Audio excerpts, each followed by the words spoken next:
Welcome back to Noble Fury Podcast. Jeff and I today are looking at the California governor race and specifically candidate Katy Porter, who has thrown herself into the limelight, Jeff, with some clips and some things to look at and to analyze what's going on here. What is her temperament? Can she handle the office of governor of California, an economy that's one of the largest in the world? Apple, Alphabet, Nvidia, the farming, it's huge money at stake. And can she do this job, Jeff? What are your thoughts?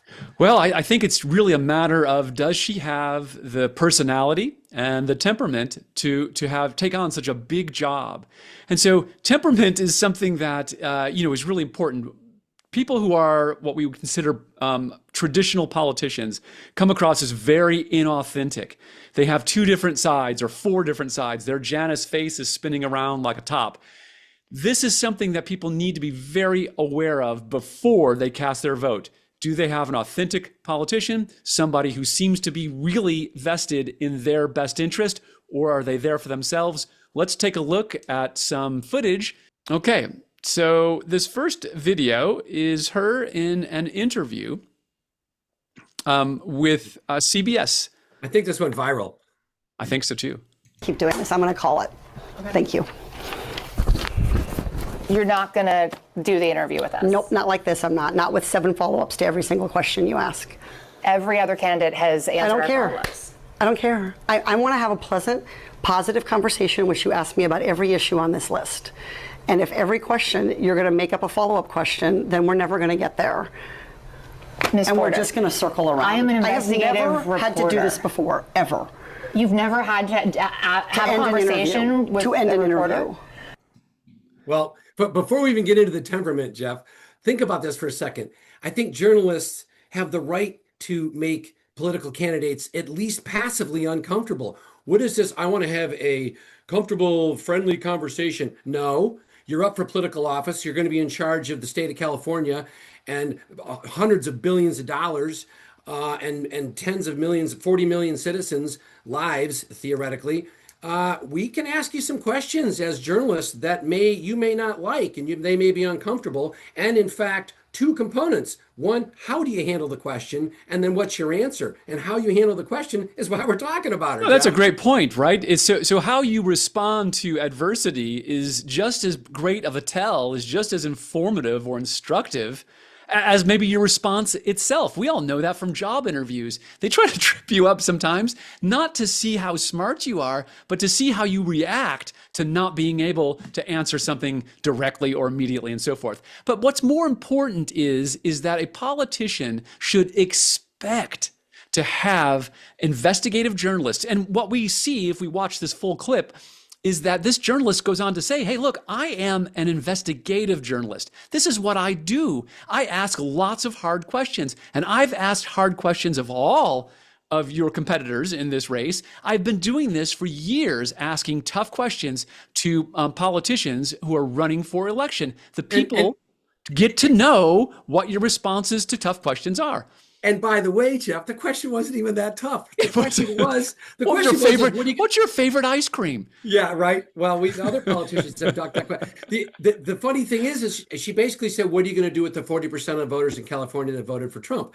And that's not even that tough a question. That's an actual real life question. That's a real life scenario. And in fact, Porter would do well to be ready to answer that question and address that situation, right? Agreed. Okay, so then let's go ahead and take a look at the next little gem, the next little treat we have. So I'm on the oversight committee, you might know, and that is where we did a study recently this fall in September.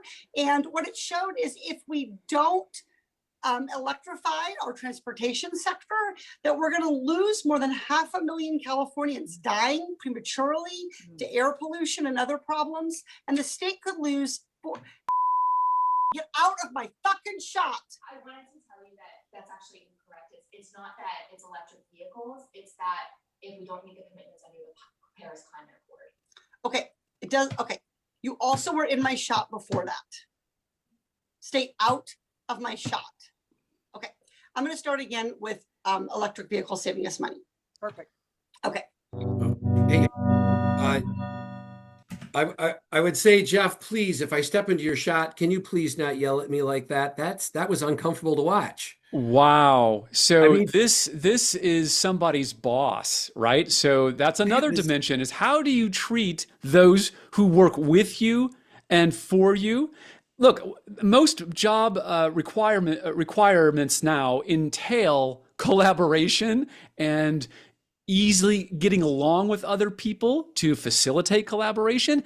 I think what she just did there was unbelievably rude. well, and on top of that, Jeff, if you noticed the person that stepped into the shot, who apparently is somebody on her team, that person offers in the background an explanation, and you could see Porter backing off a little bit and sort of Yeah. trying to recalibrate her overzealous So answer what by saying, Katie, "Hey, well, you were in my shot before." what Like Katy Perry, what Katy Porter, different podcast, different Katy podcast. Perry is dating Justin Trudeau right now.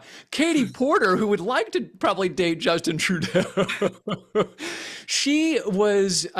She answered. She's speaking with Granholm, the energy secretary under Biden, and at the time, and so she had misstated some EV statistic, and this producer or support staff was just trying to let her know, hey, you're getting that wrong. And she turned around and just let her have it. She fired right at her. Now, good grief, we don't treat people like that. We say, okay, well, we had made a mistake. Granholm, we need to reshoot that section. If that's okay, yeah, no problem. We'll move on, right? Great. She let loose on her because that's herself. That's really who she is. She's self-important, and she got sort of thrown off her script and blew up. Listen, we're only 2 segments in, and we're seeing a pattern. Let's go to the third clip and see what you have. Okay, let's do that. Katy Porter is addressing a controversial comment she made after losing the California Senate primary. She said that she lost the primary to Schiff and Garvey because of, quote, 3-to-1 in TV spending and an onslaught of billionaire spending to rig the election. I wish I had chosen a different word because she chose the word rigged. She came out and she said, hey, I lost this election because I lost this primary because it was rigged against me. Now, Jeff, we all remember something happened in 2020. I'm trying to remember. Yeah. It sounds like a familiar term. People have claimed that, they've had rigged elections before. She claimed that her primary was rigged, that Schiff outspent her and that the other guy outspent her, and that they were up to no good and deceptive practices. Well, you know what? People feel that way sometimes, and sometimes it's true and sometimes it's not true. She seems to think it was true for her in her particular case. She has any evidence to support, or if she's just saying this without evidence, we don't know. We're not quite sure. Let's take a look, though, at a follow-up where Representative Schiff, Adam Schiff addresses the use of the term rigged. Is a very loaded term in the era of Trump. It connotes fraud or ballot stuffing, false claims like those of Donald Trump. And I think what's remarkable is Democrats very quickly rallied to say, no, we don't use that language. The election was legitimate. And this is a sharp contrast to how the Republican Party treats allegations of rigged elections, which is they've gone along with them. Interesting. The Republicans apparently go along with rigged elections, but the Democrats don't do such things. Right. We never heard Hillary say that the election that she lost was rigged by the Russians. We never heard that, did we? You're not bringing up Stacey Adams, are you? And the whole we're totally rejecting her lost election in Georgia, right? The Georgia governor. So this happens, and yes, they do. Like all politicians, sometimes claim that they've been the election's been stolen from them. But Schiff also then follows up with some interesting commentary about what Porter says to him after the conversation of the election is called, and the conversation that ensues that follows, and we're queuing that up right now. This is her concession to Schiff, I guess. Supposedly. but respect for them. So, Congressman, just to be very clear, Katy Porter conceded when she called you? She congratulated me, which I certainly viewed as a concession, and she was very gracious in her message to me, and I appreciate. Listen, Adam Schiff couldn't make the concession that Katy Porter made the concession. He didn't say it, did he? He's having trouble. He's You know what, Scott? I can't help it. I want to roll back. It's just so good. He's even got a little. He's got a little smirk on his face if you watch him. He's caught off guard with the question, and Adam Schiff is not often caught off guard. No, he is not. He's actually quite skillful at this game. Here, let's watch this. She congratulated me, which I certainly viewed as a concession. So she congratulated him, which he viewed as a concession, but she never formally conceded. What you're saying? No post-game handshake, Jeff. The election. No post-game handshake. No, right. Congratulations. Right. We none of that. So Adam Schiff, he's doing what he tries to do, which is to say the right thing at the right time, and he certainly went to pains to make sure that she didn't come across too bad, because who knows, she may be the governor of the state someday, and so he realizes he's got to keep that relationship sort of facile for at least a little while.